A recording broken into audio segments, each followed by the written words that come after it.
अब सवाल यह है कि क्यों इतना रोचक है। पहली बात कि जितनी बातें बीजेपी दावे के रूप में कर रही थी, उन दावों की हकीकत क्या है। एक रोचकता तो ये है, बीजेपी का दावा इसलिए महत्वपूर्ण है क्योंकि वो पार्टी सत्ता में है, 10 साल से है और वाकई में बहुत बड़ी बड़ी बातें कर रही है। दूसरी रोचकता ये है कि इस चुनाव की ट्रांसपेरेंसी कैसी रहने वाली है। आप ही के आज के शो में शुरुआत में आपने दिखाया कि किस तरीके से नरेंद्र मोदी के भाषण के ऊपर धार्मिक सिंबल्स का इस्तेमाल करने का आरोप लगा। चुनाव आयोग में उसकी शिकायत हुई है, लेकिन शायद ही इस देश में कोई ऐसा व्यक्ति हो जो ये कहे कि साहब चुनाव आयोग निष्पक्षता और मॉडल कोड ऑफ कंडक्ट को फॉलो करने के लिए नरेंद्र मोदी को किसी भी तरीके से कोई एक्शन उनके खिलाफ लेना चाहेगी, छोटे से छोटा एक्शन भी लेना चाहेगी। शायद ही किसी को यकीन हो ऐसा। यानी चुनाव आयोग की जो प्रासंगिकता है वो हमारे सामने है। उस घटना, ये बहुत बड़ी घटना, चंगू मंगू नेता नहीं है। प्रधानमंत्री ये कहते हैं कि हिंदू धर्म में शक्ति का क्या मतलब है, तो यहाँ धर्म को घसीटने की क्या जरूरत थी। और भी तरीके थे, बगैर हिंदू धर्म का नाम लिए भी आप शक्ति की बात कर सकते थे, लेकिन वो जानबूझ करके लाए। और ऐसा भी नहीं है कि प्रधानमंत्री के पास शब्दों की कमी होती है, उनके शब्द बहके हुए हो सकते हैं लेकिन होते हैं भरपूर। बहरहाल दूसरी बात पे चलें कि जो आज दल बदल के रूप में, या यूं कह लीजिए कि कांग्रेस से कई लोगों के जुड़ने की घटना के रूप में हमारे सामने है, उस पर अभी अभी कई लोगों ने बहुत अच्छा उस पर इनपुट दिया। मैं जो बातें कही गई है मैं उसको बियॉन्ड एक दो चीज और कहना चाहता हूं। मसलन बिहार से शुरू करते हैं कि पप्पू यादव का आना एक नेता के आना नहीं है, गठबंधन में किसी एक और पार्टी का शामिल होना नहीं है, बल्कि पप्पू यादव ने अपनी पार्टी को विलय किया है कांग्रेस में। यहां विलय शब्द की बहुत महत्वता है। यानी कि जो भी इंडिया गठबंधन, महागठबंधन नाम की चीज बिहार में जनता के बीच जाएगी, वो ये बताएगी कि साहब हम कोई एक नया फिक्शन बन के नहीं आए हैं, बल्कि हम वाकई में इस गठबंधन को कंसोलिडेट करने के लिए आए हैं। और लगे हाथ इसी में जुड़ी हुई दूसरी बात यह है कि पप्पू यादव की जो राजनीति है और उनका जो जनाधार है उसमें जैसे ही, अपने आप तो वो मजबूत हैं ही, लेकिन जैसे ही उसमें आरजेडी की और कांग्रेस की जितनी भी ताकत उनके क्षेत्र में है वो जुड़ जाती है, तो वो वाकई में बहुत बहुत मजबूत नजर आते हैं। इसलिए पप्पू यादव के आने का मतलब महज 1-1.5 सीट तक नहीं, जैसे आप लोग ने कहा भी कि सीमांचल की 5-6 सीटों पर उसका अच्छा प्रभाव नजर आना तय है।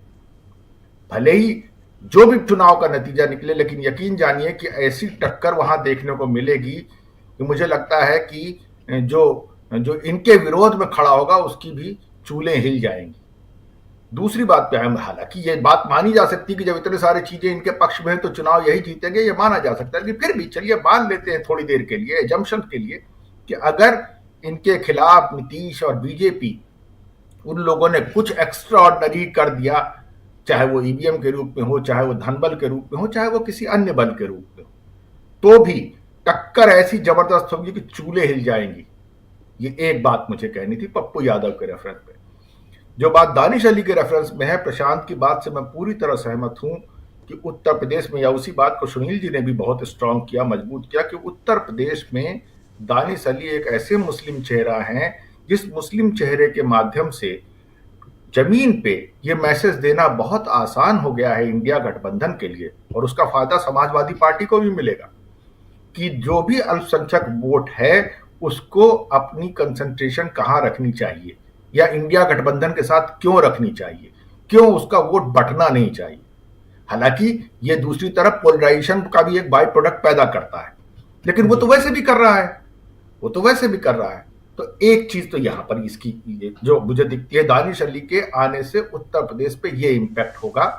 भले ही वो अपनी एक सीट निकालेंगे, लेकिन ऐसी कई सारी सीटें होंगी जहां पर कि वो मुसलमान मतदाताओं के बीच में ये संदेश देने में सफल होंगे कि वो यहां क्यों आए हैं। अगली बात आप देखिए राम सिंह के बारे में, लाल सिंह की, जम्मू कश्मीर के नेता, संसद के अंदर हमने इन्हें देखा है कि ये एक फायर ब्रांड नेता की तरह से बिहेव करते हैं। तो हालांकि तब इनकी उम्र 10-15 साल कम थी, अब ज्यादा हो गई है तो जाहिर सी बात है शायद वैसे तेवर ना नजर आए। जी। लेकिन हाँ, लाल सिंह का आना ये बताता है कि उनसे बहुत बड़ी गलती हुई थी जब उन्होंने यहां से बीजेपी जाने का फैसला किया था, क्योंकि बुनियादी तौर पे वो कांग्रेस की संस्कृति में पले बढ़े थे, और जो कठुआ कांड के बाद उन्होंने तिरंगा यात्रा निकाली थी, वो निश्चित रूप से बहुत बड़ी राजनीतिक भूल थी।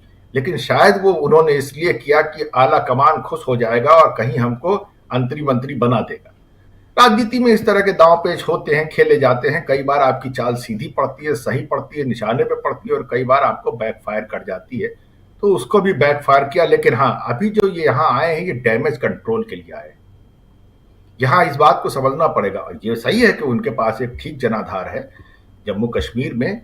वो एक ठीक जनाधार वाले, बढ़िया जनाधार वाले नेता है। उनके अंदर ये जी। क्षमता है कि वो प्रतिकूल हवा में भी चुनाव जीत सकते हैं, अगर कुछ और उटपटांग हरकत नहीं हो उनके साथ। तो एक चीज तो ये है। अब हम बात करें, एक और मैं इंटरेस्टिंग बात बताऊं आपको कि बीजेपी, मैंने अभी रिसेंटली एक जगह लिखा कि बीजेपी जो है, इसका खुद का क्या कन्फेशन है, जरा गौर से देखिएगा। आपने भी आज जी। ये बातें कुछ अपने इंट्रो में बताई थी। हम लोग ये जानते हैं कि अभी तक बीजेपी ने 267 लोगों के टिकट जारी किए, 267। अब इस 267 का इंटरेस्टिंग फैक्टर ये है कि इस 267 में 140 लोग ही उनके ऐसे सांसद हैं जो मौजूदा सांसद हैं। यानी हम ये जानते हैं कि कोई भी राजनीतिक दल हो, वो हमेशा टिकटों का चयन सिर्फ और सिर्फ एक पैमाने पर करता है, वो है विनिबिलिटी फैक्टर। विनिबिलिटी फैक्टर का जो बीजेपी का अपना खुद का असेसमेंट है, जो उसके आंकड़े बता रहे हैं, उसका डाटा बता रहा है कि अगर आपने 267 लोगों में से सिर्फ अपने 140 मौजूदा सांसदों को के बारे में ये पाया है कि ये जीत सकते हैं, जरा गौर कीजिए कि इसका जो रेशियो है, इसका जो अनुपात है, वो 52 से 53% के बीच में है। और जी। इसी में, इन्हीं 267 में आप 137 नए चेहरे उतारते हैं। इन्हीं 267 में आप 63 मौजूदा सांसदों का अपना टिकट काटते हैं, जो अप्रोक्सीमेटली 1/4 है, 24% है।